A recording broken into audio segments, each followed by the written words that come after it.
ವೃಂದಾವನೇ ಮದನಮೃತನ ರುದ್ರಹೃದ್ಯಂ ಸದ್ಭಿ ಪ್ರಬಂಧಿತ ಪದಂ ಮದನಾಭಿರಾಮಂ ವೃಂದಾರಕೇಂದ್ರಮರುದಂ ಶಸುಮರ್ದಿತಾಂಗಂ ರಕ್ಷೋ ವಿದಾರ್ಯವರದಂ ಪ್ರಣಮಾಮಿ ರಾಮಂ. ಬುದ್ಧಿರ್ಬಲಂ ಯಶೋಧೈರ್ಯಂ ನಿರ್ಭಯತ್ವಂ ಅರೋಗತಾ ಅಜಾಡ್ಯಂ ವಾಕ್ಪಟುತ್ವಂ ಚ ಹನುಮತ್ಸ್ಮರಣಾತ್ ಭವೇತ್. ಕಾಮಧೇನುರ್ಧಾಪೂರ್ವಂ ಸರ್ವಾಭೀಷ್ಟಫಲಪ್ರದಾ ತಥಾ ಕಲೋ ವಾದಿರಾಜ ಶ್ರೀಪಾದೋಭೀಷ್ಟದಃ ಸತಾಂ. ಶ್ರೀಮತೋ ರಾಘವೇಂದ್ರಸ್ಯ ನಮಾಮಿ ಪದಪಂಕಜೇ ಕಾಮಿತಾಶೇಷಕಲ್ಯಾಣ ಕಲನಾ ಕಲ್ಪಪಾದಪೌ. ಆಪಾದಮೂಲಿಪರ್ಯಂತಂ ಗುರುಣಾಮಕೃತಿಂ ಸ್ಮರೇತ್ಯೇನ ವಿಘ್ನಾಃ ಪ್ರಣಶ್ಯಂತಿ ಸಿದ್ಧಂತಿ ಚ ಮನೋರಥಾಃ. ಹರಿಕ್ಷೀರಾಂಬುಧೇ ಸ್ವೈರಂ ಭವಘರ್ಮರಿಪೋರ್ಮನಃ ವಿಹರ ಅಹರಶ್ಚಿತ್ರಚಾರಿತ್ರಚತುರೋರ್ಮಿಷೋ. ಪೂರ್ವ ಶ್ಲೋಕಾಂತ್ಯ ಭಾಗದಲ್ಲಿ ಇದೇ ವಿಜಯನಗರ ಮಾತೃ ಸಂಘದಲ್ಲಿ ಸರಣಿ ಉಪನ್ಯಾಸದಂತೆ ಭಾವಿಸಮೀರರಾಗಿರ್ತಕ್ಕಂತಹ ವಾದಿರಾಜ ಗುರುಸಾರ್ವಭೌಮರಿಂದ ರಚಿತವಾದ ತೀರ್ಥ ಪ್ರಬಂಧದ ಗ್ರಂಥದ ಒಂದು ಚಿಂತನೆಯನ್ನು ನಡೆಸಿಕೊಂಡು ಬಂದಿದ್ದೇವೆ. ಹಿಂದಿನ ಒಂದು ಸಂಚಿಕೆಯಲ್ಲಿ ತುಂಗಭದ್ರಾ ತೀರಸ್ಥನಾಗಿರತಕ್ಕಂತಹ ವಿಠ್ಠಲನ ಒಂದು ಚಿಂತನೆಯನ್ನು ಮಾಡಿದ್ದೆವು. ಹಂಪೆಯಲ್ಲಿ ವಿರಾಜಮಾನನಾಗಿರತಕ್ಕಂತಹ ವಿಜಯ ವಿಠ್ಠಲ ದೇವಸ್ಥಾನದ ಬಗ್ಗೆ ನಾವು ಚಿಂತನೆಯನ್ನು ನಡೆಸಿದ್ದೆವು. ತುಂಗಭದ್ರಾ ಅಂತಕ್ಕಂತಹ ನದಿ, ಅದರ ಬಗ್ಗೆ ವಾದಿರಾಜರು ನತೋಸ್ಮಿ ತುಂಗಾಂ ವಿಲಸತ್ತರಂಗಾಂ ಮಘೌಘ ಭಂಗಾಂ ಹರಿಪಾದ ಸಂಗಾಂ ಶ್ರುತೋಸ್ಮಿ ಭದ್ರಾಂ ಹೃತಪಾಪ ನಿದ್ರಾಂ ವಿಮುಕ್ತಿ ಪದ್ಯಾಂ ವಿಮಲೈಕ ಸಾಧ್ಯಾಂ ಎಂಬುದಾಗಿ ವರ್ಣನೆಯನ್ನು ಮಾಡಿದ್ದರು. ತುಂಗೆ ಎನ್ನತಕ್ಕವಳು ಪಾಪಗಳ ಸಮೂಹವನ್ನೇ ನಾಶ ಮಾಡತಕ್ಕವಳು ಅಂತ ಹೇಳಿದ್ದರು. ಪುರಂದರದಾಸರು ತುಂಗಾ ನದಿಯ ಬಗ್ಗೆ ಒಂದು ಸ್ತೋತ್ರವನ್ನು ಮಾಡುವಾಗ ತುಂಗೇ ಶುಭದೆ ಸುತರಂಗೆ ಮಂಗಲಪ್ರದ ಭದ್ರೆ ನಮೋ ಸುಜನ ಸಂಗೆ ತುಂಗೆ ಅಂತ ತುಂಗಾ ಮತ್ತು ಭದ್ರೆ ಎರಡನ್ನೂ ಸೇರಿಸಿ ಒಂದು ಕೃತಿಯನ್ನು ರಚನೆ ಮಾಡಿದ್ದಾರೆ. ಅದರಲ್ಲಿ ಆದಿಯಲ್ಲಿ ಕನಕಾಕ್ಷನೆಂಬ ಸುರ ಮತದಿಂದ ಮೇದಿನಿ ವೈದಿರ ರಸಾತಲವನ್ನು ಭೇದಿಸಿ ಅವನಳಿದು ಜಗತ್ತಿಗೆ ಉದ್ಧರಿಸಿದ ಶ್ರೀ ವರಾಹನ ಕೋರೆದಾಡಿಯಲ್ಲಿ ಬಂದೆ. ಆದಿಯಲ್ಲಿ ಹಿರಣ್ಯಾಕ್ಷ ಅನ್ನತಕ್ಕವನು ಭೂಮಿಯನ್ನು ಕದ್ದೊಯ್ದಾಗ ಅವನನ್ನು ಸಂಹಾರ ಮಾಡಿರತಕ್ಕಂತಹ ವರಾದೇವರ ಕೋರೆದಾಡಿಯಲ್ಲಿ ಇರತಕ್ಕವಳು ಆ ತುಂಗಾ. ಹಿಂದಿನ ಸಂಚಿಕೆಯಲ್ಲಿ ಹೇಳಿದ್ದೆ, ಕಲ್ಸಕ್ಕರೆ ಏನಾದರೂ ಕೊಟ್ಟರೆ ತವಡೆ ಹಲ್ಲಲ್ಲಿ ಇಟ್ಕೊಂಡ್ಬಿಡ್ತೇವೆ. ಅದರ ರಸವನ್ನ ಆಸ್ವಾದನೆ ಮಾಡ್ತಾ ಮಾಡ್ತಾ ಮಾಡ್ತಾ ಮಧುರವಾಗಿರತಕ್ಕಂಥ ರಸವನ್ನ ಸವಿತಕ್ಕಂಥವರಾಗುತ್ತೇವೆ. ಅದರಂತೆ ಸಾಕ್ಷಾತ್ ನಮ್ಮ ಭಗವಂತ ಆ ಯಾವ ಮಧುರವಾದ ರಸವನ್ನ ಅಂದ್ರೆ ತುಂಗಾ ನದಿಯ ಒಂದು ಮಧುರ ರಸವನ್ನ ಪಾನ ಮಾಡ್ತಾ ಇದ್ದಾನಂದ್ರೆ ತುಂಗೆ ಎಷ್ಟು ಸಿಹಿಯಾಗಿರ್ತಕ್ಕವಳು ಅಂತನ್ನುವುದನ್ನ ತೋರಿಸಿಕೊಡ್ತಾರೆ. ಅದಕ್ಕೆ ಪುರಂದರದಾಸರಂದರು, ಧರೆಗೆ ದಕ್ಷಿಣ ವಾರಣಾಸಿ ನೆನೆಸಿದೆ ಪರಮ ಸುಪವಿತ್ರೆ ಗಹನ ಚರಿತ್ರೆ. ಹಂಪೆ ಅಂತಕ್ಕಂಥದ್ದು ದಕ್ಷಿಣ ವಾರಣಾಸಿ, ದಕ್ಷಿಣ ಕಾಶಿ ಅಂತ ಕರೆಸಿಕೊಳ್ತಕ್ಕಂಥದ್ದು. ಮತ್ತೇನು ಗಹನ ಚರಿತ್ರೆ, ಒಳ್ಳೆ ಗುಪ್ತವಾಗಿರತಕ್ಕಂತಹ ಅಥವಾ ವಿಸ್ತಾರವಾಗಿರತಕ್ಕಂತಹ ಚರಿತ್ರೆಯನ್ನು ಉಳ್ಳವಳಾಗಿದ್ದಾಳೆ. ಸ್ಮರಣೆ ಮಾತ್ರದಿ ಕೋಟಿ ಜನ್ಮ ಅಘಗಳ ದಹಿಸಿ ಹರಿಪದವ ತೋರಿಸುವ ಪ್ರಣತರಿಗೆ ದೇವಿ. ಹಂಪೆ ಅಂತ ಸ್ಮರಣೆ ಮಾಡಿಬಿಟ್ರೆ ಸಾಕು, ಕೋಟಿ ಜನ್ಮಗಳ ಪಾಪವನ್ನು ನಾಶ ಮಾಡತಕ್ಕಂಥದ್ದಾಗತ್ತೆ. ಆ ತುಂಗಭದ್ರಾ ನದಿ ಏನತಕ್ಕಂಥದ್ದೇನಿದೆ ಅದು ಮಂತ್ರಾಲಯದಲ್ಲಾಗಿರಬಹುದು, ಹಂಪೆಯಲ್ಲಾಗಿರಬಹುದು, ಯಾವುದೇ ಕ್ಷೇತ್ರದಲ್ಲಿ ತುಂಗಭದ್ರಾ ನದಿ ಹರಿತಾ ಇದೆ ಅಂತಾದರೆ ಅದ್ರಲ್ಲಿ ನಾವು ಏನು ಚಿಂತನೆ ಮಾಡಬೇಕು ಅಂತನ್ನುವುದನ್ನು ಪುರಂದರದಾಸರು ಅಂತಾರೆ. ತುಂಗಭದ್ರಾ ನದಿಯಲ್ಲಿ ಇರತಕ್ಕಂತಹ ಶಿಲೆಗಳೇನಿದೆ, ಕಲ್ಲುಗಳು, ಅವುಗಳು ಶಿಲೆಯೆಲ್ಲ ಶಿವಮಯವು. ರುದ್ರದೇವರೇ ಶಿಲೆಯ ರೂಪದಲ್ಲಿ ತುಂಗಭದ್ರಾ ನದಿಯಲ್ಲಿದ್ದಾನೆ. ಶಿಲೆಯೆಲ್ಲ ಶಿವಮಯವು, ಜಲವೆಲ್ಲ ಹರಿಮಯವು. ತುಂಗಭದ್ರಾ ನದಿ ಬೇರೆಯಲ್ಲ, ಭಗವಂತನ ದ್ರವರೂಪ ಬೇರೆಯಲ್ಲ.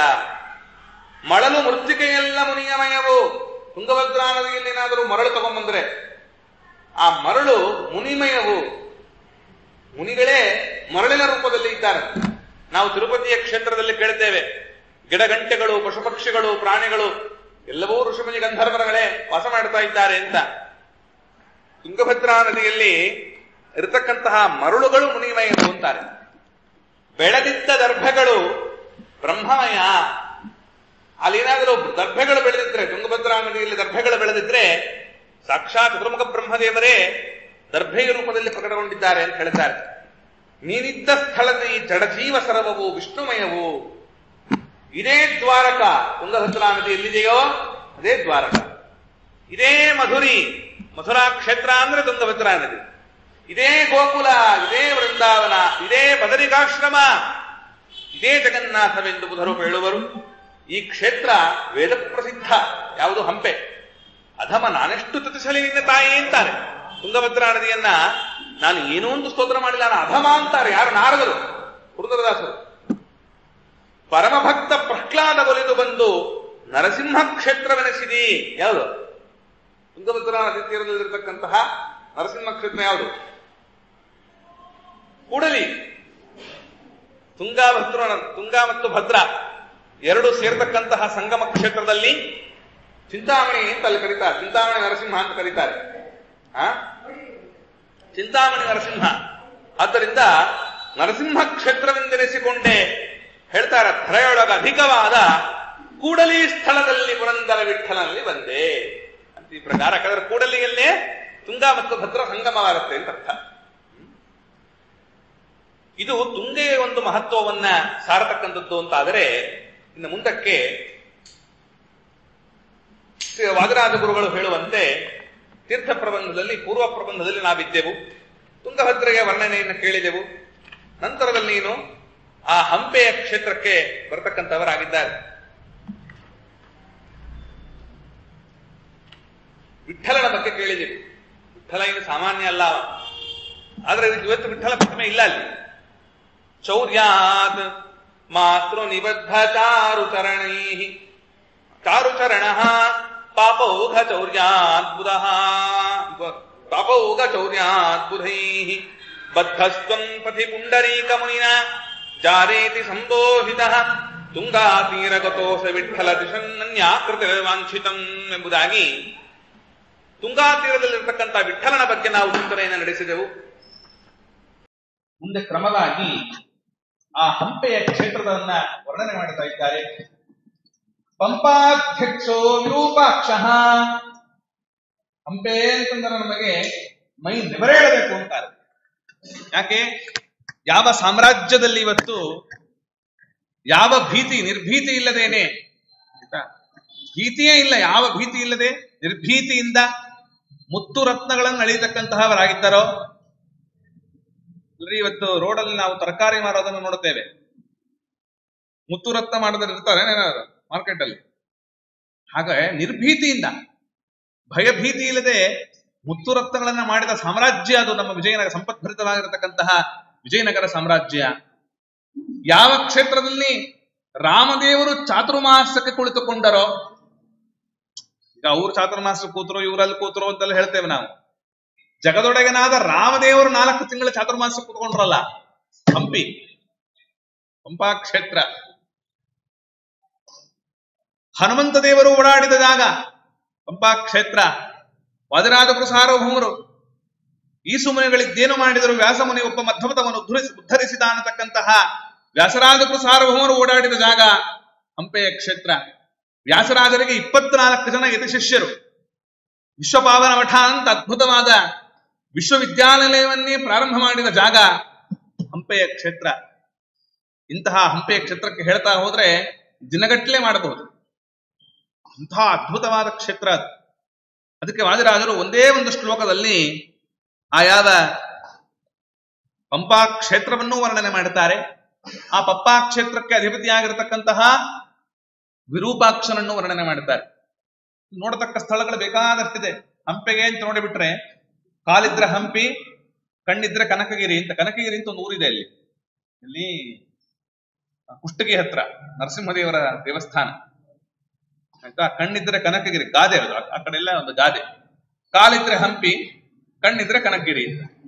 ಯಾಕೆಂದ್ರೆ ಕಾಲು ಎಷ್ಟು ಓಡಾಡ, ಹಂಪೆಗೆ ಹೋದ್ರೆ ಗೊತ್ತಾಗತ್ತೆ. ಅಲ್ಲೆಲ್ಲೋ ಆಟೋ ಗೀಟ ಈ ತರ ನಮ್ಮ ಬೆಂಗಳೂರು ತರ ಡೋರ್ ಟು ಡೋರ್ ಡೆಲಿವರಿ ಇಲ್ಲ, ಪಿಕಪ್ ಅಂಡ್ ಡ್ರಾಪ್, ನಡ್ಕೊಂಡು ಹೋಗಲೇಬೇಕು. ಅಲ್ಲಿಂದ ಅಲ್ಲಿಗೆ, ಇಲ್ಲಿಂದ ಅಲ್ಲಿಗೆ ಗುಡ್ಡಗಳನ್ನು ಹತ್ತಬೇಕು, ಉಳಿಯಬೇಕು, ನದಿಯನ್ನು ದಾಟಬೇಕು. ಅದಕ್ಕೆ ಕಾಲಿದ್ರೆ ಹಂಪಿ ಅಂತ.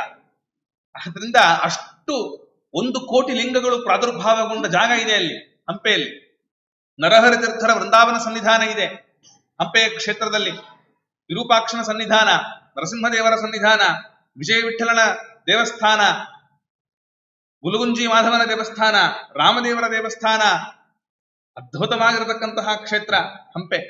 ಅದಕ್ಕೆ ಈ ಹಂಪೆಯ ಕ್ಷೇತ್ರದ ಬಗ್ಗೆ ವಾದಿರಾಜ ಗುರುಸಾರ್ವಭೌಮರು ಏನು ವರ್ಣನೆ ಮಾಡಿದ್ದಾರೆ ಅನ್ನೋದನ್ನು ನೋಡುವುದಕ್ಕೆ ಮುಂಚೆ ವಿಜಯಪ್ರಭುಗಳು ಒಂದು ಸುಳಾದಿಯನ್ನು ಮಾಡಿದ್ದಾರೆ, ಹಂಪೆಯ ಸುಳಾದಿ ಅಂತ.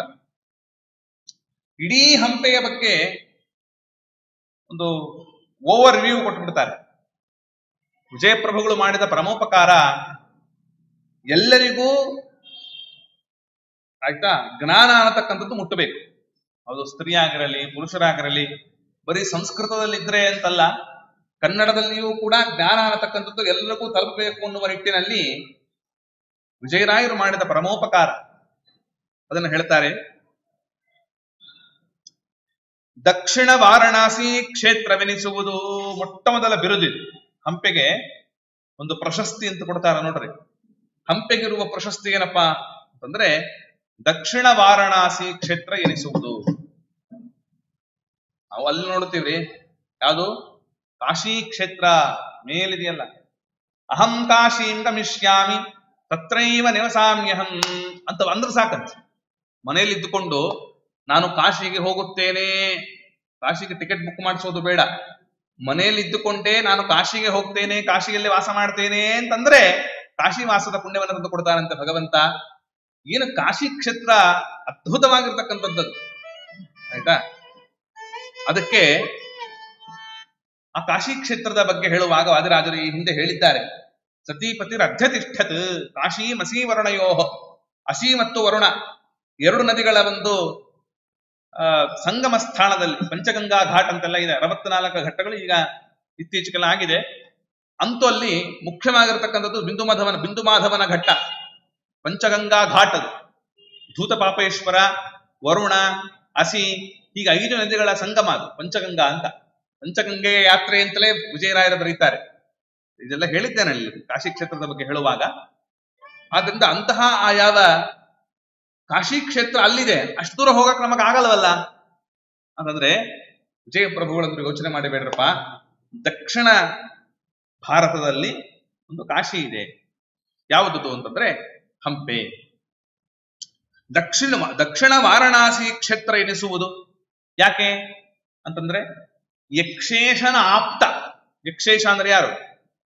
ಯಕ್ಷರು ಅಂದ್ರೆ ಸಿದ್ಧರು, ಯಕ್ಷರು, ಕಿನ್ನರರು, ಕಿಂಪುರುಷರು, ಗಂಧರ್ವರು, ಅಪ್ಸರೆಯರು ಇವರೆಲ್ಲ ಇದ್ದಾರೆ. ಮತ್ತೆ ಒಂದು ಗುಣ, ಆ ಯಕ್ಷರಿಗೆ ಒಡೆಯ ಯಾರು? ಗಂಧರ್ವರಿಗೆ ಯಕ್ಷರಿಗೆ ಎಲ್ಲ ಒಡೆಯ ಯಾರು? ಕುಬೇರ. ಕುಬೇರನ ಸಖ ರುದ್ರದೇವರು. ಯಕ್ಷೇಶನ ಆಪ್ತ, ಯಕ್ಷೇಶ ಅಂದ್ರೆ ಕುಬೇರ, ಕುಬೇರನಿಗೆ ಆಪ್ತನಾದವನು ರುದ್ರದೇವರು. ಇಲ್ಲಿ ವಾಸವಯ್ಯ, ಇಲ್ಲಿ ವಾಸವಾಗಿ ಇದ್ದಾನೆ ಅಂತ ಹೇಳ್ತಾರೆ. ಎಂಥ ಮಾತುಗಳು ನಿಜವಾಗ್ಲೂ ನಾವೆಲ್ಲ ಎಚ್ಚರಿಕೆಯಿಂದ ಕೇಳಬೇಕು. ಅಕ್ಷರವೊಂದು ನುಡಿವ ಹೊತ್ತು ಮನುಜ ಬಂದು ಈ ಕ್ಷೇತ್ರದಲ್ಲಿ ಇದ್ದ ಫಲಕೆಯಲ್ಲಿ ನಿರೀಕ್ಷಿಸಿ ನೋಡಲು ಎಣಿಸಲು ಇನ್ನಾರಳವೆ ನಿಕ್ಷೇಪವೆನ್ನಿಸದೆ ಆ ವಂಶಾವಳಿಗೆ. ಈಗ ಆ ಆ ಈ ಅಂತ ಒಂದು ಅಕ್ಷರ ಹೇಳ್ತೀವಿ ಅನ್ಕೊಳ್ಳಿ. ಆ ಅಂತ ಅನ್ನುವ ಅಕ್ಷರ, ಈ ಅಕ್ಷರ ಹೇಳುವಷ್ಟು ಕಾಲ ಇದೆಯಲ್ಲ, ಎಷ್ಟೊಂದು ಕಾಲ ಇರ್ಬೋದು, ಎಣಿಸ್ಕೊಂಡಿರ್ಬೇಕು ಎಷ್ಟು ಸೆಕೆಂಡ್ ಆಗತ್ತೆ ಅಂತ. ಆ ಅಕ್ಷರ ಹೇಳುವಷ್ಟು ಕಾಲದಲ್ಲಿ ನಾವು ಹಂಪೆ ಕ್ಷೇತ್ರದಲ್ಲಿ ಇದ್ದ ಬಂದ್ರೆ, ಅಂದ್ರೆ 1 ಸೆಕೆಂಡ್ ಇದ್ದ ಬಂದ್ರೆ ಅಂತ ಅರ್ಥ. ನಿಮಗೊಂದು ಆಸ್ತಿ ಬರುತ್ತೆ ಅಂತಾರೆ ಪುರಂದರದಾಸ ವಿಜಯದಾಸರು. You will have an asset, ಒಂದು ಆಸ್ತಿ. ಏನು ಆಸ್ತಿ ನಮಗೆ ಬರ್ತದಪ್ಪ ಅಂತಂದ್ರೆ ಎಣಿಸಲಾರೆ ಅಂತಾರೆ. ಇನ್ನದನ್ನು ಎಣಿಸ್ಲಿಕ್ಕೆ ಆಗಲ್ಲಪ್ಪ. ಏನು ಎಣಿಸಲಿಕ್ಕೆ ಆಗೋದಿಲ್ಲ ಅಂದ್ರೆ ಏನದು? ಅದಕ್ಕೊಂದು ಕೌಂಟ್ ಬೇಕಲ್ಲ. ಎಷ್ಟು ಬರುತ್ತೆ ಅಂದರೆ ವಿಜಯದಾಸರಂತಾರೆ, ನಕ್ಷತ್ರ ಎಣಿಸೋದಕ್ಕಾಗತ್ತಾ? ಆಕಾಶಕ್ಕೆ ಹೋಗಿ ಕತ್ತಲಲ್ಲಿ ನಕ್ಷತ್ರಗಳನ್ನ ಎಣಿಸಪ್ಪ ನೋಡೋಣ, ಆಗತ್ತಾ? ಹೋಗ್ಲಿ, ನಕ್ಷತ್ರಗಳನ್ನ ಎಣಿಸುವುದಕ್ಕಾಗುವುದಿಲ್ಲ. ಮಳಲು ಉಸುಕಿನ ಮರಳುಗಳು, ಅವುಗಳನ್ನು ಎಣಿಸ್ಕೊಂತ ಕೂತ್ಕೊಂತೀನಿ ನಾನು ಅಂದ್ರೆ ಆಗತ್ತಾ? ಆಗಲ್ಲ. ಮಳೆಯ ಹನಿ, ಅದನ್ನು ಎಣಿಸಕ್ಕಾಗಲ್ಲ. 1 2 3 4 ಅಂತ ಮಳೆ ಹನಿ ಎಣಿಸ್ತೇನೆ, ಹುಚ್ಚ ಅಂತಾರೆ. ಮಳೆ ಹಣೆಯನ್ನು ಎಣಿಸುವುದಕ್ಕಾಗಲ್ಲ. ಕಡಲ ತೆರೆ, ಸಮುದ್ರದ ತರಂಗಗಳನ್ನು ಎಣಿಸುವುದಕ್ಕಾಗುವುದಿಲ್ಲ. ವೃಕ್ಷ ಜಾತಿಗಳು ಎಷ್ಟಿದೆ ಅಂತ ಎಣಿಸುವುದಕ್ಕಾಗುವುದಿಲ್ಲ. ಆಯ್ತಾ? ಅದಕ್ಕಂದ್ರು ವಿಜಯದಾಸರು ಯಾರು ಹೇಳಿದ್ರೆ ನಮಗೆ ಅಂದ್ರು, ಇವುಗಳನ್ನೆಲ್ಲವನ್ನು ಬೇಕಾದ್ರೆ ಎಣಿಸಬಹುದು ಅಂತಾರೆ. ಮಳೆಯ ಹನಿಯನ್ನು ಎಣಿಸಬಹುದು, ಮರಳನ್ನು ಎಣಿಸಬಹುದು, ವೃಕ್ಷಗಳ ಜಾತಿಯ ಪ್ರಭೇದಗಳನ್ನು ಎಣಿಸಬಹುದು, ನಕ್ಷತ್ರಗಳನ್ನು ಎಣಿಸಬಹುದು. ಆದರೆ ಹಂಪೆಯಲ್ಲಿ ಒಂದು ಕ್ಷಣ ಇದ್ದು ಬಂದರೆ ಬರುವ ಪುಣ್ಯವನ್ನು ಎಣಿಸಕ್ಕಾಗಲ್ಲ.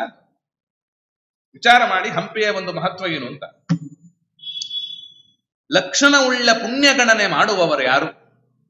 ಅಕ್ಷಯವಾಗುತ್ತಿಪ್ಪುದು ದಿನ ದಿನಕ್ಕೆ. ನಿನ್ನತ್ರ ಅಷ್ಟು ಸಂಪತ್ತನ್ನ ಕೊಡ್ತಾನಪ್ಪ ಆ ಭಗವಂತ, ಅಕ್ಷಯವಾಗ್ತಕ್ಕಂಥದ್ದಾಗದೆ. ಕುಕ್ಷಿಗೋಸುಕ ಇಲ್ಲಿ ಬಹುಕಾಲವಿದ್ದರೂ ಮೋಕ್ಷ ಸಾಧನವಲ್ಲ. ಅಲ್ಲರಿ, ಹಾಗಾದ್ರೆ ಬೇಕಾದಷ್ಟು ಜನ ಅಲ್ಲಿ ಹೋಟ್ಲುಗಳು, ಲಾಡ್ಜ್ಗಳು, ಆಮೇಲೆ ಬೇರೆ ಬೇರೆ ದೇಶದವರು ವಿದೇಶದವರೆಲ್ಲ ಬಂದು ಇದಾರಲ್ಲ, ಹಾಗಾದ್ರೆ ಅವ್ರಿಗೂ ಕೂಡ ನೀವು ಹೇಳಿದಂತೆ ಅವರ ಪುಣ್ಯವನ್ನು ಎಣಿಸೋಕಾಗೋಲ್ವೇನೋ ಅಂತಂದ್ರೆ ವಿಜಯದಾಸರಂತಾರೆ. ನಾನು ಹೇಳ್ತಾ ಇಲ್ಲ ಸದ್ಯ, ಏನ್ರಿ ಅವ್ರಿಗೆಲ್ಲ ಆಕ್ಷೇಪ ಮಾಡ್ತಿರಲ್ಲ ಅಂತ ಯಾರೋ ಯೂಟ್ಯೂಬ್. ನಾನು ಹೇಳ್ತಾ ಇಲ್ಲ, ವಿಜಯಪ್ರಭುಗಳು ಹೇಳ್ತಾ ಇದ್ದಾರೆ. ಏನಂತ?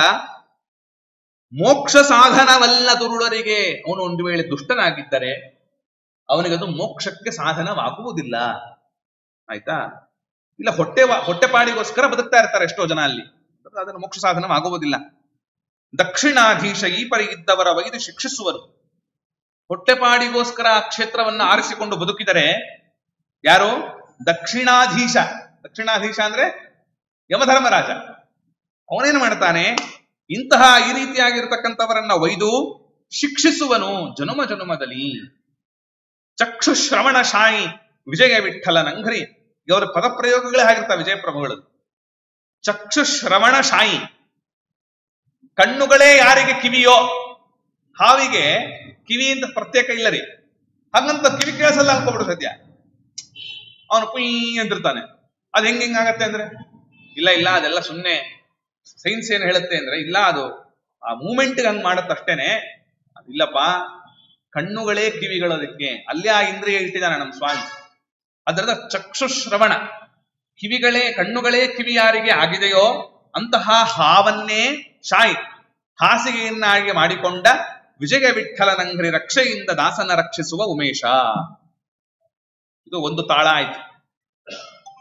ಇನ್ನೊಂದು ತಾಳದಲ್ಲಿ ಹೇಳ್ತಾರೆ ವಿಜಯಪ್ರಭುಗಳು, ಒಂದು ದಿನ ಏನಾಯ್ತಪ್ಪ,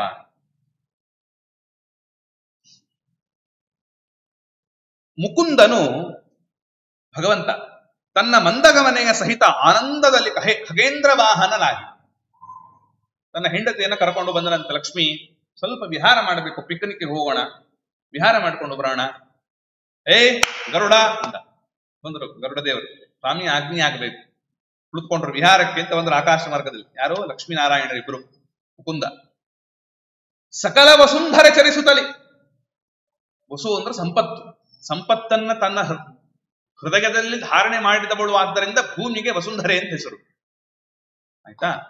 ಈ ವಸುಂಧರೆಯೆಲ್ಲ ಸಂಚಾರ ಮಾಡಿದರು. ಯಾರೋ? ಲಕ್ಷ್ಮೀನಾರಾಯಣರು ಗರುಡ ವಾಹನರಾಗಿ ಸಂಚಾರ ಮಾಡಿದರು. ಅಂದವಾದ ಈ ಧರೆಯ ಅಂದ ನೋಡಿದ ನಲುವಿಂದ ಬಹಳ ಸಂತೋಷದಿಂದ ಇದರ ಅಂದವನ್ನು ನೋಡ್ತಕ್ಕಂಥವನಾದ ಸಿರಿಯೊಡನೆ ನಿಂದ. ಕರಕಮಲದಿಂದ ಭಗವಂತ ಒಂದು ಕೈಯಲ್ಲಿ ಒಂದು ಗುಲುಗುಂಜಿ ತಗೊಂಡ್ಬಂದಿದ್ದ. ಗುಲುಗುಂಜಿ ಅದೊಂದು ಅಳತೆ. ಅದು ಆ ಗುಲುಗುಂಜಿಯನ್ನು ಪಿಡಿದು ಒಂದು ಕಡೆ ನಿಂತ್ಕೊಂಡಂತೆ ಗರುಡ ಸ್ಟಾಪ್ ಅಂದ. ಇಲ್ಲಿ ಆಕಾಶದಲ್ಲಿ ನಿಂತ್ಕೊಂಡ್ರು. ಒಂದು ಗುಲುಗುಂಜಿ ತಗೊಂಡು ಈ ಕ್ಷೇತ್ರವು ಕಾಶಿಗಿಂತ ಅಧಿಕ ಫಲವು ತಂದು ಕೊಡುವುದೆನುತ್ತಾ, ಎಷ್ಟು? ಒಂದು ಗುಲುಗುಂಜಿ ಪ್ರಮಾಣದಷ್ಟು ಕಾಶಿಗಿಂತಲೂ ಹೆಚ್ಚಿನ ಪುಣ್ಯವನ್ನು ಈ ಕ್ಷೇತ್ರ ತಂದುಕೊಡ್ಲಿ ಅಂತ ಹಾಕ್ರ ಅಲ್ಲಿ. ಅದೇ ಹಂಪೆ. ಅದಕ್ಕೆ ಅಲ್ಲಿ ಗುಲುಗುಂಜಿ ಮಾಧವ ಇದ್ದಾನೆ. ಆಯ್ತಾ? ಒಂದು ಪಿಡು ಕಾಶಿಗಿಂತ ಅಧಿಕ ಫಲವು ತಂದು ಕೊಡುವೆನುತ್ತಾ ನಂದನಗೊಲಿದ ವಿಜಯ ವಿಠಲ ಮಾಧವ. ಗುಲುಗುಂಜಿ ಮಾಧವ ಅಂತ ಅರ್ಥ. ಅಲ್ಲಿ ಪ್ರಯಾಗದಲ್ಲಿ ವೇಣಿ ಮಾಧವ, ಇಲ್ಲಿ ಗುಲುಗುಂಜಿ ಮಾಧವ. ಆಯ್ತಾ? ಕಾಶಿಯಲ್ಲಿ ಬಿಂದು ಮಾಧವ, ಹಂಪೆಯಲ್ಲಿ ಗುಲುಗುಂಜಿ ಮಾಧವ. ವಿಜಯ ವಿಠಲನ್ನು ಮಾಧವ ಎಂದೆಂಬು ನಾಮದಲ್ಲಿ ಇಂದ್ರಾದ್ಯರು ಪೊಗಳೆ. ಆಯ್ತಾ? ಅವನನ್ನ ಸ್ತೋತ್ರ ಮಾಡತಕ್ಕಂಥವರಾದರೂ ಗುಲುಗುಂಜಿ ಮಾಧವ ಅಂತ ಹೆಸರು ಬಂತು.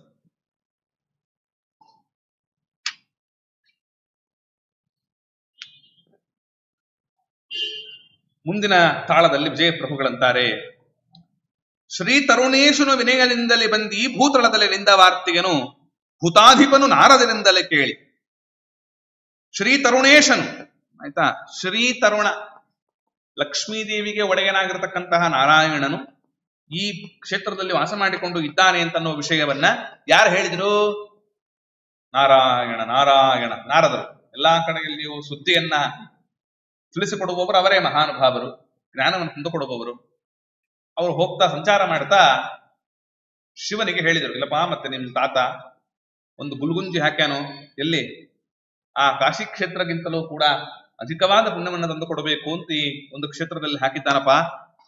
ಓಹೋ ಎಂತಹ ಕೌತುಕ ಅಂದ ಶಿವ. ಹರಿಯ ಸೇವೆ ಮುಟ್ಟಿಪೆನೆಂದು, ಹಾಗಾದ್ರೆ ಆ ಭಗವಂತನ ಸೇವೆಯನ್ನು ಮಾಡ್ತೇನೆ, ಅಲ್ಲಿಗೆ ಹೋಗ್ತೇನೆ ನಾನು ಅಂತ ಪಾತಾಳೇಶ್ವರನಾಗಿ ಇಲ್ಲಿ ನಿಂದ. ಪಾತಾಳೇಶ್ವರ ಎನ್ನುವ ರೂಪದಿಂದ ಅಲ್ಲಿದ್ದಾನಂತೆ, ಇಲ್ಲಿ ಹಂಪೆಯಲ್ಲಿ. ಈ ತರದಿಂದಲೇ ಇರುತ್ತಲಿರೆ ಅಪರ್ಣ ಭೂತಳಗೋಸುಗ ಹರಿವರಹನಾಗೆ ಆತನ ದಾಡಿಂದ ಬಂದ ತುಂಗೆ ಇರಲು. ಹೀಗೆ ಇರುವ ಕಾಲದಲ್ಲಿ ಅಪರ್ಣ, ಅಪರ್ಣ ಅಂದ್ರೆ ಎಲೆ. ಹರಿವಂಶ ಕೇಳುವಾಗ ಕೇಳಿರ್ತೀರಿ ನೀವು, ಪಾರ್ವತಿ ಯಾಕೆ ಅಪರ್ಣ ಅಂತ ಹೆಸರು ಅಂತ, ಆಯ್ತಾ. ಆ ಯಾವ ಎಲೆಗೆನ್ನೂ ಸ್ವೀಕಾರ ಮಾಡದೆ ಭಗವಂತನನ್ನ ಕುರಿತು ತಪಸ್ಸು ಮಾಡಿದವಳು, ಆಯ್ತಾ, ತಪಸ್ಸನ್ನು ಆಚರಣೆ ಮಾಡತಕ್ಕಂಥವಳಾದ್ದರಿಂದ ಅವಳಿಗೆ ಅಪರ್ಣ ಅಂತ ಹೆಸರು ಬಂತು. ಆ ಅಪರ್ಣ ಏನು ಮಾಡಿದಳು ತಾಯಿ?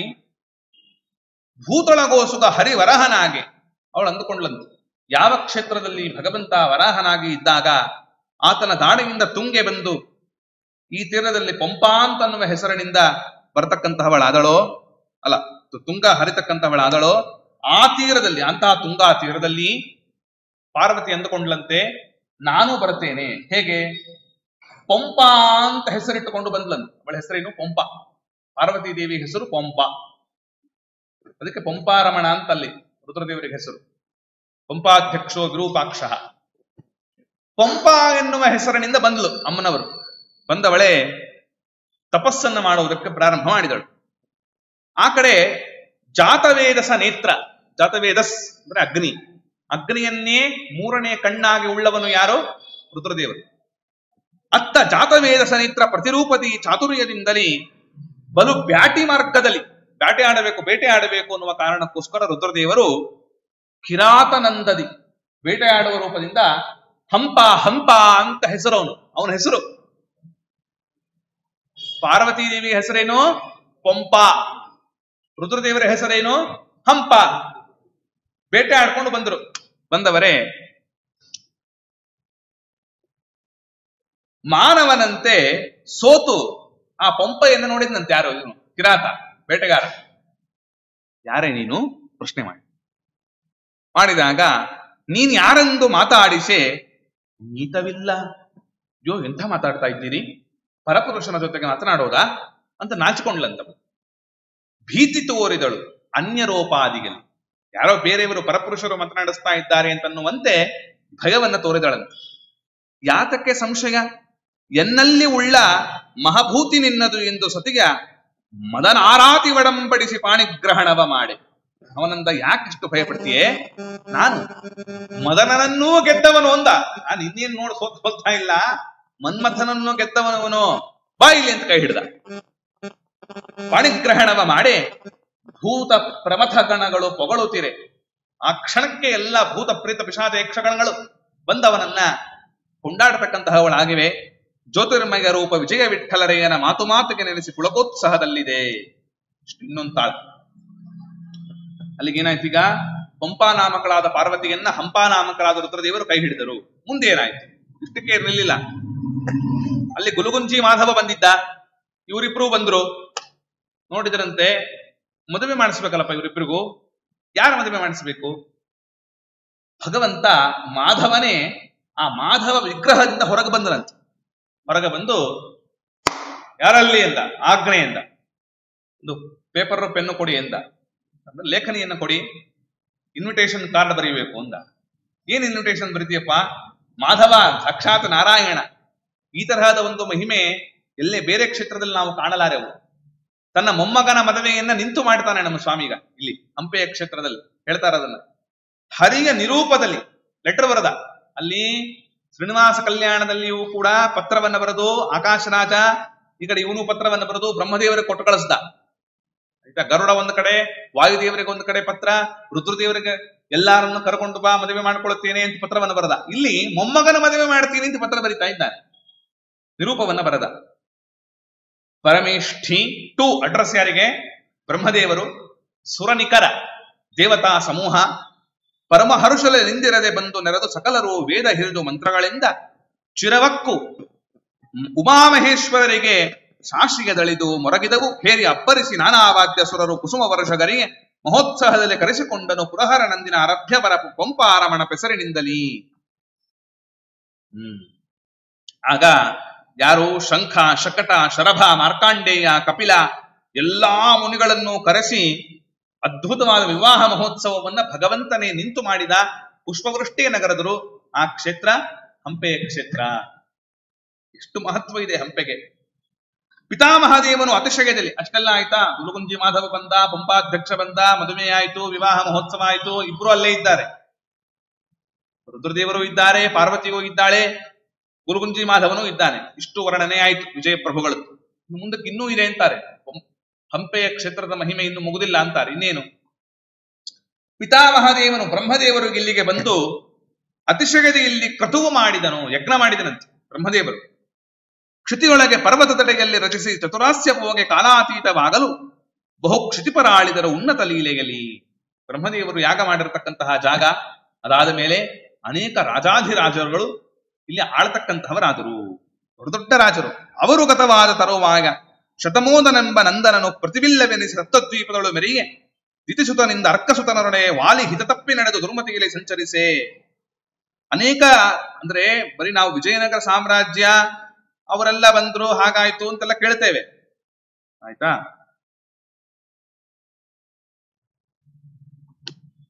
ಬರೀ ವಿಜಯನಗರ ಸಾಮ್ರಾಜ್ಯ ಅಲ್ಲ, ಇದಕ್ಕೂ ಮುಂಚೆ ಬೇಕಾದಷ್ಟು ರಾಜಾಧಿರಾಜರುಗಳು ಆಳೆ ಹೋಗಿದ್ದಾರಂತೆ ಹಂಪೆಯ ಕ್ಷೇತ್ರದಲ್ಲಿ. ಅದಾದ ಮೇಲೆ ಏನಾಯ್ತು? ಶತಮೋದ ನಂದನ.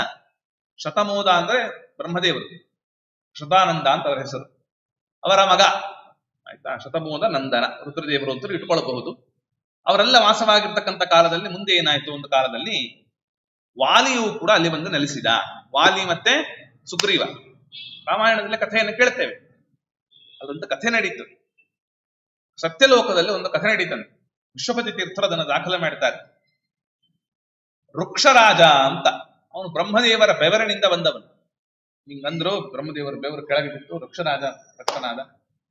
ಆ ವೃಕ್ಷರಾಜ ಏನು ಮಾಡಿದ? ಸತ್ಯಲೋಕದಲ್ಲಿ ಸುಮ್ಮನೆ ಇರಬೇಕೋ ಬೇಡೋ, ಹಾಗೆ ಸಂಚಾರ ಮಾಡ್ತಾ ವಾಕಿಂಗ್ ಹೋಗ್ತೀನಿ ಹೋಗಿ ಒಂದು ಸರೋವರ ನೋಡಿದ, ಅದ್ಭುತವಾದ ಸರೋವರ. ಅವನೇನ್ ಮಾಡ್ದ? ಒಂದ್ಸರಿ ಸ್ನಾನ ಮಾಡ್ರಿ ಸರೋವರದಲ್ಲಿ, ಚೆನ್ನಾಗಿದೆ ಇದು ಅಂತ ಒಂದು ಮುಳುಗ್ ಹಾಕಿದ. ವೃಕ್ಷರಾಜ ಹೆಣ್ಣಾಗಿದ್ದ. ಇದೇನಿದು ಅಂದ. ಅವನ ಎಂಥ ಸೌಂದರ್ಯ ರೂಪ. ಅವನು ಹೆಣ್ಣಾಗಿ ಇನ್ನೂ ಒಂದು ಸ್ವಲ್ಪ ತಡವೂ ಆಗಿಲ್ಲ, ಇನ್ನ ಟೈಮ್ ಆಗಿಲ್ಲ.